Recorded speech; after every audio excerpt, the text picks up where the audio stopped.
Mary Jo Deegan and a group of authors recognize that there is eras of women in sociology inside the women in sociology eras.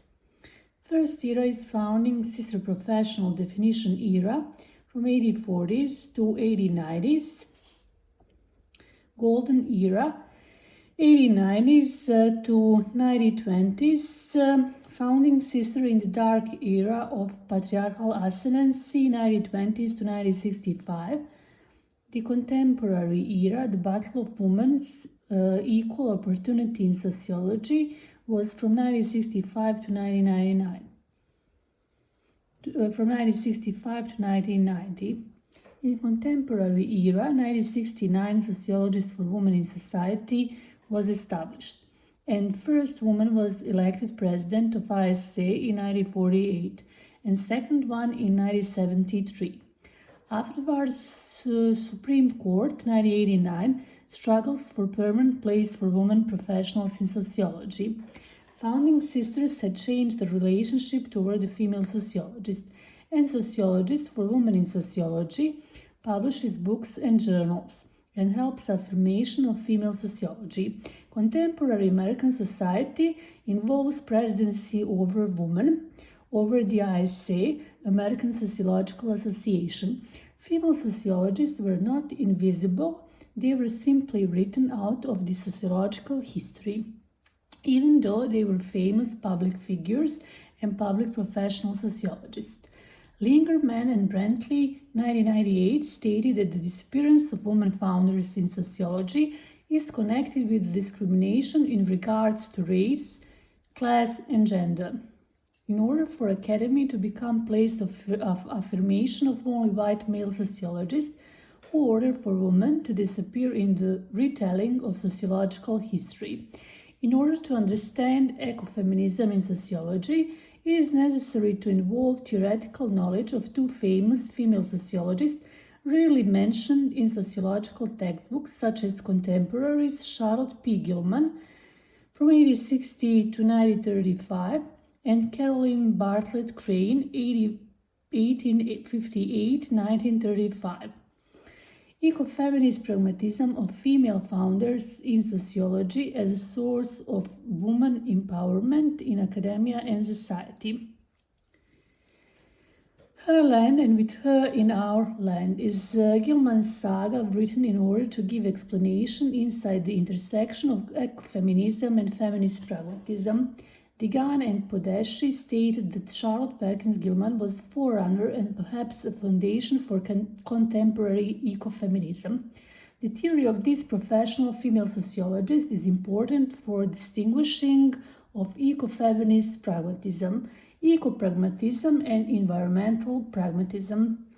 Important and significant idea emphasized by Deegan and Podeschi are found in statement by Joanna Macy that ecofeminism represents a radical change from a linear-long amnesia as to who we really are. The ecofeminism is historically developed and based on texts of feminist pragmatists who were mainly female professional sociologists.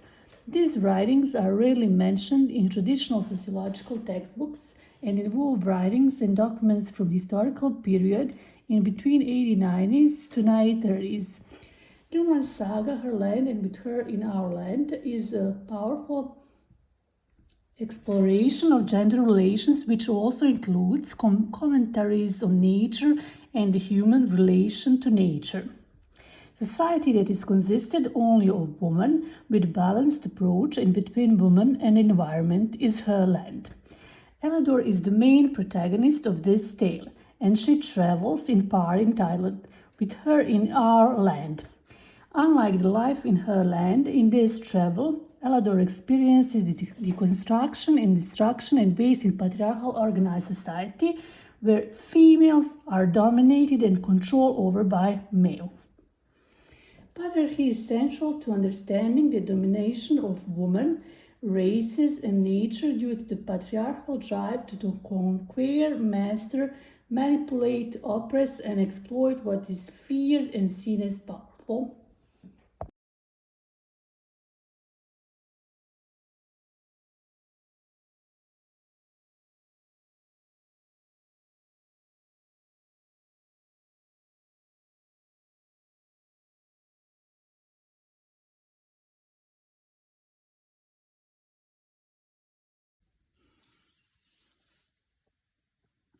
Discussion of the results. The initial hypothesis in this work, dedicated to investigation of ecofeminist pragmatism of female founders in sociology as a source of women empowerment in academia and society, had confirmed that ecofeminist pragmatism authors had influenced the affirmation of female principles in society and academia. The discussion had been divided into 4 subsections. Sexism against female sociologists focuses over the historical position of female sociologists in their profession, the reasons for their exclusion from sociology. Doctrine of separate spheres was one of the main reasons for segregation of women in sociology, and the American Sociological Association at the first stage of development was similar to male club, with only few women participating around theme of sociology of family. Sister founders versus father founders focused over the formation of new definitions, followed by the question raised by Mary Jo DeGan, Patricia Medu-Lieberman, Jill Brandley, Christopher Podeschi, and Linda G. Rembrandt, which resulted in the conclusion that there were female founders in sociology, and therefore female sociologists as professionals and workers inside the academia were not invisible, but had been written out of sociological textbooks. In order to understand the notion of being written out, it is necessary to discuss theoretical knowledge of 2 famous female sociologists, rarely mentioned in sociological textbooks, such as contemporaries Charlotte Perkins Gilman and Caroline Bartlett Crane. Both of these authors were famous and active social reformists and professional ecofeminist pragmatists and sociologists. In their work, the experience of marginalization and discrimination is described in different forms. Ecofeminism is historically developed and based on texts of feminist pragmatism, who were mainly female professional sociologists.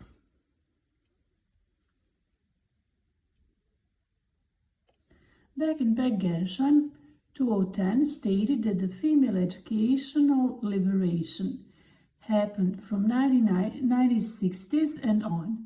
What is new is the individual female biography. The individualized biography assumes that everyone can update and optimize his and her decision in order to be open to new educational challenges with constant willingness to study and focus toward lifelong learning project.